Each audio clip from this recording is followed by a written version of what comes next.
예, 안녕하세요. 정세진 변호사입니다. 제가 이제 오늘 이제 토큰 증권 가이드라인에 대해서 말씀을 드릴 텐데요. 이거를 이 시간에 어떻게 꾸려갈까 잠깐 고민을 했었는데, 이 이벤트의 취지가 이제 여의도에 있는 금융인들이 점심 시간을 아껴가지고 새로운 지식을 익히는 거잖아요. 그래서 이 분야의 전망 같은 약간 거대한 얘기보다는 토큰 증권 가이드라인이 어떻게 되어 있는지, 어떻게 꾸려져 있는지에 대한 약간 강의 같은 느낌의 시간을 좀 진행을 하려고 합니다. 원래는 저는 이제 법을 해석하는 게 제 직업이니까 그 전망을 얘기하면 좀 어설프기도 해요. 그거는 대표님께서 훨씬 잘 아실 것 같은데, 그래서 저는 그냥 내용을 전반적으로 설명을 드리겠습니다. 어떻게 할 거냐면, 제가 생각하는 토큰 증권 가이드라인이 나오게 된 시스토리를 좀 설명을 드리고요.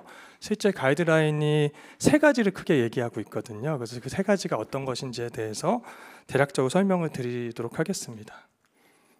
이건 그냥 제 소개를 늘 넣긴 하는데 뭐 큰 건 없습니다. 제가 원래 이제 공대 출신이고 개발자 생활을 한 4년 정도 했습니다. 그 다음에 이제 법 공부를 하고서 김현장 법률사무소라는 데 작년 말까지 있다가 지금 새로운 공간에 합류를 했습니다. 기본적으로 그 초기 기업들의 약간 혁신적인 서비스에 대해서 제도권 안에서 어떻게 잘 운영할 수 있는지 고민하는 걸 상당히 좋아해서 여러 공간에서 뭐 스타트업 멘토링 같은 이름으로 다양한 고민을 함께 하고 있습니다. 전공은 데이터와 전자금융이 제가 주로 하는 업무들입니다. 이제 설명을 드려볼게요. 첫 번째 이제 히스토리를 말씀드린다고 했었는데요. 이 암호화폐라는 거가 우리나라에서 이제 각광받기 시작한 거, 이건 뭐지? 라고 했던 게 한 2017년, 2018년도 정도예요. 근데 그때 제가 만들었던 강의 자료의 한 페이지를 그냥 가져왔습니다. 회사명만 바꾸고 가져왔는데요. 그 당시에는 특검법에서 가상자산이라는 정의를 하지 않았으니까 다들 이제 암호화폐라고 불렀었는데, 그때 어떤 얘기가 있었냐면 이 암호화폐라는 게 도대체 뭘까라는 얘기를 하면서 그 당시에 법에 있는 비슷한 거를 이렇게 갖다 붙여봤습니다. 그래서 처음에는 통화일까? 당연히 아니다. 그러면 정금법에 따른 전자화폐일까? 그것도 아니고, 마찬가지 정금법에 따른 선불전자지급 수단일까? 라고 보면 또 그것도 아닙니다. 그래서 마지막으로는 자본시장법의 금융투자 상품일까? 라는 이제 생각을 했는데, 이거에 대해서는 뭐 그럴 수 있겠는데? 라는 정도가 이제 저의 결론이기도 했었고, 제가 몸담고 있는 것의 결론이기도 했었습니다. 그러다가 이제 가상 자산에 대한 분석이 좀 더 진행이 되면서 좀 더 이제 체계적이 되면서 가상 자산이라는 거를 세 가지로 분류할 수 있겠다라는 이제 해석이 내려지고, 그 세 가지 중에 하나인 이제 증권용 토큰에 대해서 기존의 경제계와 연계되어 발행되고 실물 자산이나 금융 자산을 분산원장에 기록함으로써 자산을 토큰화한 것이니까 성격상 자본시장법상의 금융투자 상품에 해당될 가능성이 높겠다. 뭐 좀 더 구체적으로는 투자계약증권의 가능성이 상당히 높겠다라는 이제 해석을 내리면서, 그러면 가상자산의 일부는 자본시장법상의 증권인 것 같다라는 해석이 다수의 의견으로 이제 정립이 되게 됩니다. 현재도 그렇죠. 요거는 이제 가상자산, 이제 디지털 자산에 대한 얘기이고, 또 어떤 게 있었냐면 조각 투자라는 개념이 이제 나타나기 시작을 합니다. 그게 이제 뮤직하우라는 업체가 저작권료를 정산받을 수 있는 채권적 권리인 저작권료 참여 청구권을 이렇게 조각 내서 이제 투자를 받는 서비스를 운영하기 시작을 해요. 이 서비스가 나오기 시작을 하니까 법률적으로 과연 이거는 무엇일까? 아무런 적용이 없는 건가? 무법지대인가? 뭐 이런 얘기를 하다가 작년에 이제 금융위에서 이러한 청구권이 자본시장법상의 투자계약 증권에 해당한다라고 이제 결론을 내렸습니다. 그간의 이제 경과를 조금 더 정리를 해보면, 작년에 뮤직하우에 대해서 증권이다라는 판단이 있었고, 그 다음에 이러한 조각 투자에 대해서 법적인 의미가 어떤 것이고 이걸 하기 위해서 어떠한 의무를 지켜야 되는지에 대한 도각 투자 가이드라인이 이제 2번 나왔습니다. 그 다음에 좀 더 범위를 넓혀가지고 조각 투자뿐만 아니라 디지털 자산, 좀 더 정확히는 증권용 토큰에 대해서도 법안에서 어떻게 다룰지를 좀 고민해보자, 좀 뭔가를 제시해보자라고 해서 올해 초에 이제 토큰 증권 가이드라인이라는 게 나오게 됩니다. 그래서 우리는 이 올해 초에 나온 이제 토큰 증권 가이드라인에 대해서 이제 공부를 해보겠습니다. 토큰 증권 가이드라인에 대해서 이제 흔히 얘기하는 것들을 좀 이렇게 정리를 해보면요. 실제 내용이 별로 없다라는 얘기도 많이 하시고, 개념만 정의한 가이드라인이다라는 얘기도 많이 하시는데, 저는 이 세 번째 멘트를 가장 좋아하긴 하는데, 출사표 같은 가이드라인이다. 그래서 앞으로 어떻게 할지는 구체화될 될 것이다 라고 얘기를 합니다. 근데 이렇게 얘기를 하면서 이 많은 분들이 그래서 아직 나온 내용이 많지 않으니까 안 보는 것도 괜찮고 좀 더 구체화되면 볼만하다라고 얘기를 많이 하시는데요. 저는 이제 반대로 나온 내용이 없으니까 지금 봐야 한다라고 얘기를 많이 합니다. 우리가 이 학창 시절을 생각해 보면 이 공부할 거 많으면 절대 공부 안 하잖아요. 그래가지고 지금 내용이 많지 않을 때 내용을 전부 다 이해하고 앞으로 새로 나오는 내용들을 조금씩 더 하시는 방식으로 이쪽 분야를 좀 대가가 되시고 전문가가 되시면 어떨까라는 생각을 해보게 됩니다. 제가 토큰 증권 가이드라인이 크게 세 가지 얘기한다고 말씀을 드렸는데요. 이렇게 세 가지를 얘기하고 있는 것 같습니다. 이것도 제가 그냥 분류를 해봤는데, 첫 번째는 이제 증권성 판단 기준이라고 해서 뭐가 증권이냐라는 걸 얘기를 해요. 두 번째로는 토큰 증권, 증권의 새로운 규격이라는 멘트도 그냥 제가 붙여봤는데, 토큰 형태의 증권이 있는데 이거 어떻게 할까, 어떻게 하겠다라는 걸 얘기를 합니다. 세 번째로는 증권이라는 권리는 유통이 돼야 의미가 있기 때문에 그럼 이 토큰 증권도 유통을 시켜야 할 텐데 이 유통은 어떻게 시키겠다라는 또 얘기를 합니다. 이 세 가지 제가 5분씩 얘기를 하게 될 것 같은데요. 이렇게 설명을 좀 드려보겠습니다. 우선은 토큰 증권이란 거를 이해를 하려면 먼저 토큰과 증권화의 관계를 얘기를 해야 되는데, 토큰 증권을 보실 때 토큰을 하나 떼서 보고 증권 하나 떼서 보시는 게 좀 이해하시기가 편합니다. 그래서 증권이라는 거는 흔히 이제 권리를 얘기하는 것이 이제 개념적인 거예요. 그래서 발행자와 투자자 간의 계약을 통해서 이러한 권리를 생성하겠다라고 하는 권리를 말합니다. 근데 이러한 권리가 실제적으로 의미가 있으려면, 제가 어디 적어왔는데, 증권이란 권리가 실제적으로 의미가 있으려면 소유권, 양도, 양수에 따른 권리의 이동 이런 걸 입증할 수 있는, 그래서 이런 것들이 쓰여져 있는 증표가 있어야 되거든요. 근데 이 증표를 토큰이란 걸 사용한 거가 토큰 증권이라고 합니다. 그래서 토큰 증권 가이드라인을 보실 때는 이 토큰이라는 용어를 분산 원장이나 용어로 이제 치환해서 보시면 훨씬 더 이해가 빠릅니다. 실제 분산 원장을 그냥 얘기한다고 보면 되는데, 그래서 토큰이라는 거는 아까 증권이라는 권리를 담고 있는 어떻게 보면 형태나 방식을 의미한다고 보시면 되는데요. 이거를 가이드라인에서 금융위는 어떻게 해석을 했냐면 음식과 그릇이라는 걸로 해석을 했는데, 증권이라는 거는 음식이다. 그리고 토큰이라는 거는 그걸 담는 그릇이다라고 하면서 디지털 자산 중에서 아까 증권성을 가지고 있는 거가 토큰 증권이 된다라고 얘기를 합니다. 디지털 자산은 그릇에 불과하기 때문에 그 그릇에 화폐가 담기면 화폐가 되는 거고, 그 그릇에 NFT가 담기면 NFT가 되는 거고, 증권에 담기면 토큰 증권이 되는 건데, 그래서 이 그릇에 담기는 것이 증권이란 권리가 담길 때, 증권이란 음식이 담길 때는 이건 토큰 증권이라고 해서 자본시장법에 따라 규율을 받게 된다라고 얘기를 합니다. 여기서 이제 놓치지 마셔야 되는 거는, 이 자본시장법이라는 건 워낙 옛날부터 있었던 전통적인 법이고 증권이란 권리도 옛날부터 잘 세팅이 되어 있었기 때문에 이번 가이드라인을 통해서 토큰 증권이 자본시장법 안에 들어가게 됐다고 생각하시면 약간 틀린 거고, 옛날부터 자본시장법 적용 대상이었던 거예요. 증권이라는 건 권리니까, 개념이니까. 근데 이번 가이드라인을 통해서 토큰 증권이 자본시장법 적용 대상이라는 걸 명확히 얘기해 줬다 정도로만 이해하시면 될 것 같습니다. 그러면 이제 세 가지를 볼게요. 첫 번째로는 이제 증권성 판단 기준에 대해서 보겠습니다. 아까 말씀드린 것처럼 증권이라는 거는 옛날부터 있었던 그러니까 자본시장법에 전통적으로 있었던 것이고, 그 증권을 자본시장법에서는 6가지 유형으로 분류를 합니다.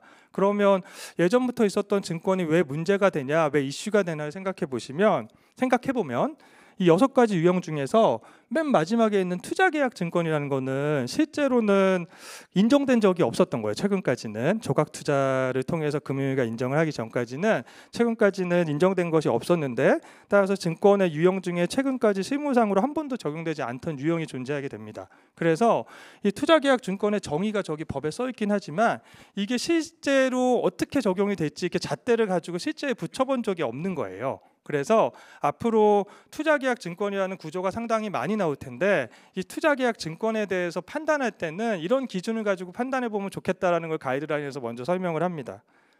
그래서 이제 어떻게 보냐라고 하면, 증권이라는 건 자본시장법에 있는 거니까 자본시장 정의 규정에 따라서 판단을 하는데, 디지털 자산이 증권일까를 판단하는 건 조금 어려우니까 이건 단순히 계약만 보는 게 아니라 약관이나 백서 등등을 다 같이 봐가지고 이 발행자와 투자자 사이에 발생한 권리를 보고 증권인지를 판단하라고 하고 있습니다.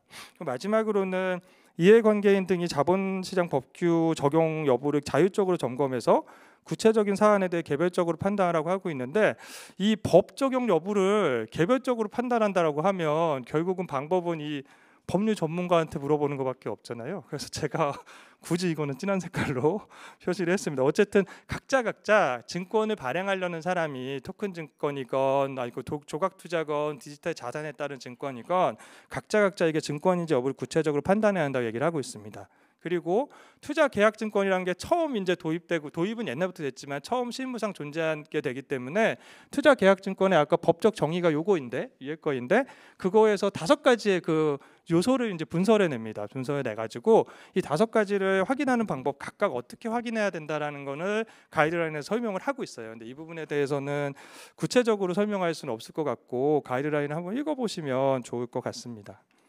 두 번째로는 증권성을 판단할 때 디지털 자산에 대한 증권성 판단은 좀 어려울 것 같거든요. 어려우니까 이와 관련해서는 증권에 해당하는 경우와 해당하지 않는 경우의 예시를 이제 들어놓고 있습니다.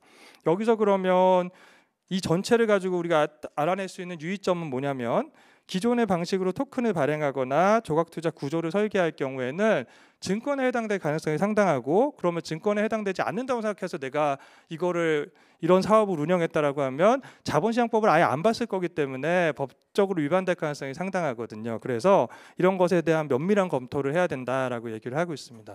실무상 지금 증권인지를 따지는 거가, 이 가상자산 거래소들이 요새는 상장할 때 그 상장하는 토큰에 대해서 증권성을 판단해요. 그래서 그 각자 회사들이 체크리스트를 가지고 판단을 하고, 저도 이제 받아서 좀 가끔 보곤 하는데, 이 방금 전 페이지에 요거랑 그 다음 페이지에 요거를 가지고서 이 체크리스트의 Q를 뽑아내 가지고 이렇게 판단해서 증권인지 아닌지를 판단하는 것이 요새는 일반적인 것 같습니다. 우리가 이렇게 이론을 배웠으니까 실무에 적용해야 될 것 같아서 제가 그냥 가장 만만한 비트코인의 증권성을 한번 잣대를 대가지고 확인해봤는데, 증권이 아니다가 답이고, 이거는 뭐 여기 2가지 밑줄 친 거에 걸리기 때문에 아니다라고 제가 결론을 내렸고, 실제로 자문을 한다면 그렇게 할 것 같은데요. 이거는 설명을 안 하고 넘어가겠습니다. 토큰 증권의 새로운 규격이라고 하는 거는 제가 아까 그렇게 이름을 붙였는데요. 이 토큰과 증권을 분리해서 생각해야 된다라고 말씀을 드렸고, 결국 증권이 토큰이라는 분산 원장이라는 그릇에 담기는 것을 토큰 증권이라고 하는데, 이 앞에 위에 지금 말한 6가지가 증권의 유형이었고, 그 중에 뒤에 2개 있는 증권이 이제 새롭게 이제 등장하고 있는 증권이고, 이거는 일반적으로 토큰 형태에 담기는 것이 가장 이상적이다라고 얘기를 하고 있어요. 그러면 아까 앞에 말씀드린 거 생각하면 증권이라는 건 개념이고, 증권이라고 하면 자본시장법 적용이 되기 때문에 그게 뭐에 담기냐에 따라서 법률적으로 무슨 문제가 있을까라는 생각이 들 수 있는데, 이 우리나라는 그릇을 제한해 놨어요. 그러니까 증권을 발행하는 형태나 유형을 제한해 놔가지고, 증권이라는 거는 무조건 담기려면 실물증권이나 아니면 전자증권에 담겨야 된다라고 이제 전자증권법에서 얘기를 하고 있습니다. 결국은 그릇을 제한해 놓고 있는데, 그 그릇에는 토큰이라는 걸 생각 안 하고 법을 만들었기 때문에 토큰이 안 들어가 있는 거예요. 그래서 이 법적으로 또 이제 2번째 토큰이라는 그릇을 담는 데가 법적으로 또 이슈가 되는데, 이거를 조금 이제 현행 법을 보고 이제 설명을 드리면, 현행 법에서는 전자등록 계좌부라는 그릇이 있습니다. 이 그릇에 무조건 담겨야 되는데, 증권이라는 거는, 그리고 이 그릇에만 담겨야지만, 이 3번째를 보시면 되는데, 3번째에서 법률적으로 권리를 추정해 줍니다. 이런 전제하에서 이 그릇에다가 이 권리를 써야 되는데, 권리를 쓸 수 있는 사람을 정해놨어요. 정해놓은 거가 여기 전자등록기관, 뭐 예탁결제원이죠. 그리고 계좌관리기관, 보통 증권사인데, 증권사들만 글씨를 쓸 수 있게 해놓은 거예요. 그러니까 정리를 해보면 기존에 지금 증권에 대한 권리를 인정하는 구조는 전자등록 계좌부라는 되게 집중적인 것을 놔두고서 글씨를 쓸 수 있는 사람, 거기에 권리를 적을 수 있는 사람에 대한 제한을 엄격하게 둡니다. 그래서 엄청 정직한 사람이, 믿을 수 있는 사람만 글씨를 쓸 수 있어, 이렇게 해놓고 있는 거예요. 그러니까 이게 지금 토큰 분산 원장 세상이랑 완전 다른 거죠. 거기는 좀 쓰는 거는 좀 자유롭고 여러 사람이 검증을 하기 때문에 유변절기가 불가능하게 하는 건데, 그래서 현행 규제에서는 아까 토큰 증권을 발행했을 때 증권이니까 자본시장법보다 따르겠다라고 하면 그거는 뭐 오케이인데, 토큰이란 거가 담기는 그릇이 없기 때문에 현행 기준에 따라서는 법에 따르면 법 위반이 되는 겁니다. 그래서 금융위에서 이제 가이드라인에서 얘기하는 거는 전자증권법에 그 전자등록 계좌부 같은 거를 토큰 증권, 그러니까 분산 원장이라는 거 하나 더 포함시키겠다라고 얘기하고 있어요. 그러면 모든 분산 원장이 다 되는 것인가에 대해서는 이제 그건 아니다라고 얘기하고 있는데, 이거는 가이드라인에 있는 Q&A 중에 하나 제가 들고 왔습니다. 그래서 그건 그냥 넘어가고요. 그러면 우리가 여기까지 왔을 때 지금 두 가지 얘기한다고 했는데 두 가지 뭘 얘기했냐? 가이드라인에서 첫 번째는 이러한 형태의 것들은 증권이니까 발행하려면 자본시장법을 봐야 한다. 라는 게 첫 번째 얘기였어요. 두 번째는 그 권리를 담고 있는 그릇이 토큰인데, 토큰은 지금은 안 되지만 전자증권법을 개정해서 제도권 안에 넣을 예정이다라는 거를 두 번째로 얘기를 한 거예요. 그럼 세 번째로 증권이라는 것이 실무상 의미가 있으려면 유통이 돼야 되니까 증권의 유통에 대해서 마지막으로 얘기를 합니다. 세 번째는 증권의 유통에 대해서 얘기를 하고 있는데요. 유통이라는 거를 생각해 보면 유통의 전 단계인 발행이 있어야 되잖아요. 물건을 만들어내야지 물건을 사고 파는 거기 때문에 유통의 전 단계인 이제 발행도 고민을 해야 되는데, 발행에 대해서 먼저 정의를 합니다.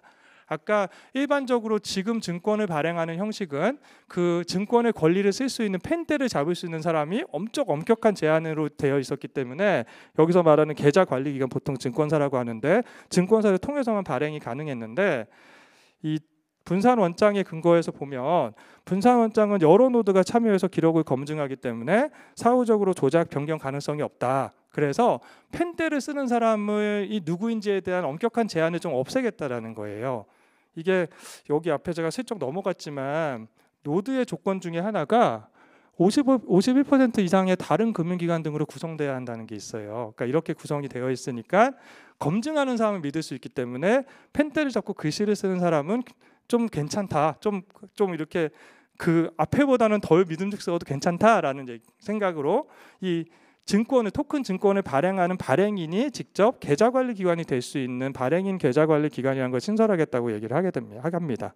그러면 우리가 조각 투자 이런 거 하려고 하는데 발행인 계좌관리기관은 그럼 어떤 요건이 있어야지 가능할까라는 게 궁금해지잖아요. 근데 그거에 대해서 구체적으로 얘기는 안 하고 안이라고 해서 뭔가 안 하나를 이렇게 붙여놨습니다. 발행인 계좌관리기관 요건에 대한 안을 붙여놨는데, 보면 이렇게 명확한 거는 별로 없고 세 번째만 그래도 명확히 좀 보이는 것 같아요. 법조인, 증권사무 전문 인력, 전산 전문 인력이 각 2명 이상이어야 한다라는 거는 명확하고, 나머지는 이제 가이드라인이 구체화되고, 아까 출사표에 불과한 거였으니까 그래서 가이드라인이 구체화되면 좀 더 자세히 나올 수 있을 것 같습니다.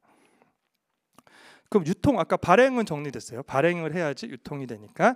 그럼 유통을 보면 지금 새롭게 이제 등장하는 증권이 투자계약 증권과, 제가 그냥 넘어갔지만 비금적 신탁 수익 증권이 새롭게 발생을 하는데, 이 증권은 지금까지 고민을 안 했던 거기 때문에 유통이 사실상 불가능한 거예요. 유통 플랫폼이 아직 없는 겁니다. 그래서 그 장외거래 중개업이라는 라이센스를 신설해가지고 장외거래 중개업자는 유통을 할 수 있게 해주겠다라는 얘기를 하게 됩니다. 그러면 장외거래 중개업을 해볼까라는 생각도 들 수 있잖아요. 그래서 그거에 대해서도 그 예시처럼 안을 얘기해주고 있는데, 많은 얘기는 하지 않고 채권 전문 중개 회사 수준으로 보겠다는 얘기를 담고 있는데, 지금 자본시장법 보면 채권 전문 중개 회사가 최저 자기 자본금이 30억 이상이어야 되거든요. 그래서 자기 자본금은 30억 이상이어야 될 것 같다 정도만 이제 추론해 볼 수 있을 것 같습니다.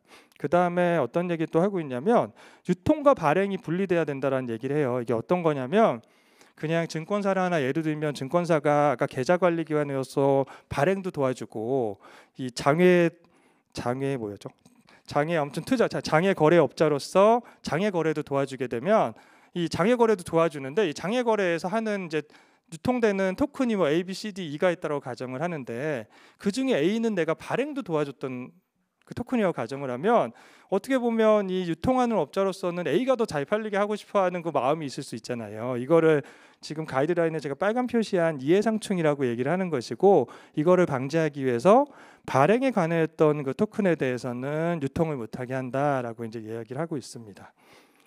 이게 이제 어떻게 벌어질 거냐는 이 가이드라인의 얘기를 보면 향후 계획을 쭉쭉쭉 해가지고요. 근데 일반적으로 요새 전문가들이나 아니면 이 관련업 하는 사람들 얘기하는 거는 법률적으로 정비되는 건 한 내년 하반기 정도가 되지 않을까라고 예상을 하고 계신 것 같고요.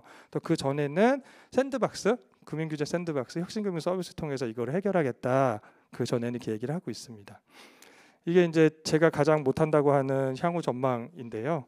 그냥 정리를 살짝 한 거를 제가 몇 가지만 말씀을 드려보면, 제도적 정비나 보완이 필요한 부분이 있고 아직 불확실성이 남아 있는 건 맞다. 그렇지만 전통적인 투자 상품에 투자하기 어려운 계층이나 가상 자산이나 소액 조각 투자에 관심이 높은 계층들이 있기 때문에 그 계층이 그 세대가 증가하기 때문에 장기적으로는 토큰 증권 시장이 확대될 것 같다라는 것과 제조 초창기니까 불확실성이 남아있으므로 예측하지 못한 법률 이슈가 발생할 가능성이 커서 사전에 대비할 필요가 있다라는 거고요.